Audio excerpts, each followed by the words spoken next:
Hi guys, welcome back to my channel. In today's video, we're going to be looking at some people who woke up at their own funerals. Noella Rakundo. The story of Noella Rakundo made headlines around the world in 2016. She lives in Australia, but one day she had to return to her home of Burundi. This was to attend the funeral of her stepmother. What she didn't know, however, was her husband had arranged a hitman to take her out when she was there. Wait, so she was going to her home country for a funeral and it's going to end up with her getting murdered. Why has her husband hired a hitman to take her out? When Noella arrived in Burundi, the hitmen grabbed her. But when they realized her own husband had ordered the hit, they gave her freedom. Noella then returned home. However, the hitmen told her husband that they completed the job. That's because they still wanted to get paid. So Noella's husband, believing that she'd been taken out, arranged her funeral. But he was stunned when Noella confronted him at her own funeral. Honestly, if I were her, I'd literally walk up to him and beat him. Imagine your husband literally hired a hitman to take you out and then acts like upset at your own funeral. That is literally the worst betrayal you could ever have. It's actually quite scary. She easily could have been taken out, but I'm so happy that the hitman didn't take her out. Where would you even find a hitman? Actually, don't tell me that because I'll try to take somebody out. Later on, her husband, Balenga, was sentenced to 5 years in prison. Noella then went on to start a new life with her 8 children. It's crazy that this couple had been married for 10 years and then Balenga decided to do that. Thankfully, the hitmen were outraged. Otherwise, Noella would not have left Burundi alive. Exactly, like she was married for 10 years with 8 children. That father was literally going to go out of his way to ruin his children's lives. Pure evil, that is literally what you call a pure evil person. I wonder what the reason was for him trying to take her out. Do you reckon he fell in love with somebody else and needed to get rid of her? But just imagine the look on her husband's face when she shows up at her own funeral he planned. I mean, at least he got put into jail at the end. A monster like that does not deserve to be out in public with everyone else. Matthew Wall. This took place in the village of Brawning, Hertfordshire, England. On the 2nd of October, the town came together for the funeral of local farmer Matthew Wall. But on the way to the funeral, one of the pallbearers dropped the coffin. That may sound like a bad thing, but it's actually a great thing that it happened. That's because the jolt was enough to wake up Matthew Wall. So he was alive in the casket. Hello, are the people not meant to check that they're actually dead? So you're telling me nobody checked if you had a pulse? That's literally my biggest fear ever. Imagine you pass out or have a stroke and people think you're dead but you're not. And then you're literally buried and you're stuck in the casket. It's probably happened quite a few times and then the people are just like lying there in the casket and eventually die. I feel like a lot of people will do that with like their pets, like hamsters and like rabbits. Sometimes they'll just go into hibernation and fall asleep and then people think they're literally dead and like throw them out. It's actually kind of sad how many hamsters have probably been murdered. Matthew the farmer then went on to live for 2 more decades. And his coming back to life is a continued celebration for the village of Brawning. It's not known if he was simply sleeping or in a coma, but his vital signs were checked many times and he was confirmed to not be alive. It's kind of scary hearing this. It is, isn't it? They should definitely try that with other people. Like imagine if somebody dies and they're getting buried, just drop the casket and hope that they like wake up. I'm actually quite intrigued. Like I want to know what happened. Maybe the jill give him a bit of extra life. I don't know. Gilberto Arroyo. Just imagine if your entire family thought you'd passed away, when in reality, you're alive and well. Why is he alive and well? Are they not going to check that he's in the casket? I've only been to one funeral before and it was my granddad's, but like these funerals are really sketching me out. Imagine if people try to bury me. That's a nightmare of mine. This is what happened to Gilberto Arroyo of Brazil. In 2012, he was confirmed to not be alive. This was after his brother identified his body at a local morgue. Well, they were obviously very wrong considering he literally walked into the funeral at the end. What is going on with these people? Like I swear they literally need to lose their medical like ID thingy. How are they deeming people as dead when they're literally alive? His family members and friends were all standing around his coffin mourning him. But that's when Gilberto turned up at the door. So what happened? Well, it turned out it was a case of mistaken identity. Gilberto Arroyo worked at a car washer's in Alagoinhos, Brazil. At that same car wash, another car washer had been taken out. The other car washer looked a lot like Gilberto, and that's why Gilberto's brother mistook the car washer for him. He doesn't seem like a very good brother to me. Imagine getting your brother mixed up with somebody else. I wonder if the person got shot in the head and they looked a bit messed up. That's the only explanation I have for that. I just couldn't imagine me mistaking my parents' identity. If I done that, my mom would literally rise from the dead and slap me. I'm guessing the 2 brothers weren't that close. Or maybe the other car washer was hard to recognize from his injuries. Either way, his friends and family were shocked when Gilberto walked into his own funeral. But this must not have only been a shock for his family, but for him too. Just imagine being alive when your entire family thinks you're not. That is kind of sad. Like, it must have really freaked him out. I just feel bad for the family of the person who's actually dead. The dead person's relatives literally think that they're alive and they're wondering, oh my god, where's my son, where's my brother, where's my uncle? When in fact he's literally in a funeral dead. Nicephorus Glycus. Nicephorus Glycus was a bishop working at a church in Lesbos, Greece. That's when one day he was found and declared to not be alive. In accordance with tradition, his body was left on display in the Methymni church. But after 2 nights of his body being on display, something scary happened. Nicephorus sat up and demanded to know what was going on. I mean, I don't blame him. People literally think he's dead. Like, they're literally burying him. It must be so freaky to just like randomly wake up and people think you're dead. I couldn't imagine that happening to me. Like, I'm sorry, I literally would probably go back to death. Like, I'd literally kill myself. It's just so weird and concerning that this actually happens. Like, this has happened quite a few times. It turned out he was alive and well. He said he'd simply been having a long nap. But others believe he may have fell into some kind of coma. Local medics had checked his vital signs and confirmed he was not living. As he was in this ancient church, some believed a miracle had occurred.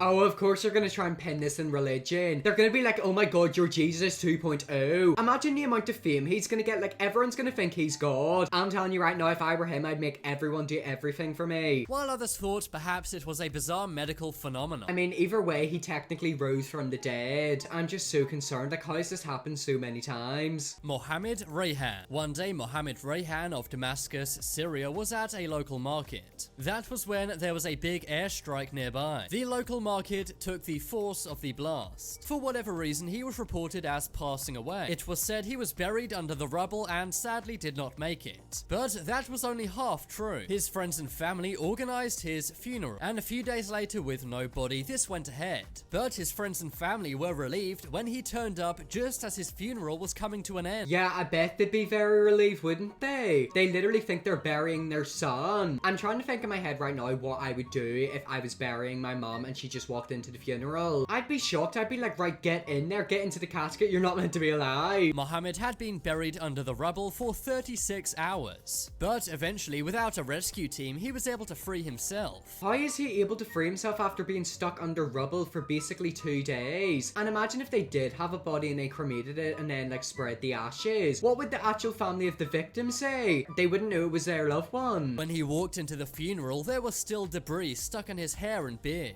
Just imagine if you were his loved one. It would have been an emotional roller coaster hearing he'd passed on and then finding out he was okay. Yeah, it would have been very emotional but also very freaky. I'm telling you, these people are superhuman. They literally signed a deal with the devil there. Like, cats have got 9 lives. Walter Williams. On February 26th, 2014, Walter Williams of Mississippi was confirmed to not be alive. He was 78 years old at the time. All of the paperwork was completed and he was put into a body bag. He was then taken to a funeral home. But one day before his funeral, as he was being prepared, something strange happened. The coroner noticed him breathing very lightly. That must be so weird for the coroner. They're literally surrounded by a load of dead bodies and then one of them wakes up. Imagine you're like a person who drives a big funeral cars to the funeral and next thing you know, the casket's open and the person's just sat up. You would literally think it was the Undertaker. Like, that would be so freaky. I'm telling you, if that happened to me, I'd literally quit the job and ask for money. I'd be like, I need a pay rise to deal with this stuff. Then all of a sudden his legs began to move and it was clear that Walter was alive. He was taken to a hospital and it was confirmed he was in fact alive.